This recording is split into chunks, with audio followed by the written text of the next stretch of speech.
Hay! Orqaga. Yordam beringlar. Ammo ular meni o'ldirmoqchi bo'lishdi. Kim o'ldirmoqchi bo'ldi? Hindular. Oq tanli qora yaloqlar emasligi aniqmi? Ular xotinimni olib ketishdi. Ey Xudoyim, menda oltin bor. Mana olinglar.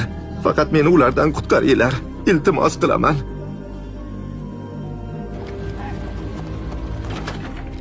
Xayrli kech. Biz juda xavfli shaxsni izlayapmiz. U sizni uyingizda xonim. U o'zi haqida yolg'on so'zlayapti. Xudo ko'rsatmasin uni ichkariga qo'ygan bo'lmang. Agar shunday bo'lsa, zudlik bilan harakat qilish kerak. Ularni kuzatib yubordim. Bjort. U dam olgani yotdi. Unga shunisi yaxshiroq. Salom azizam. Baqirish kerak edi.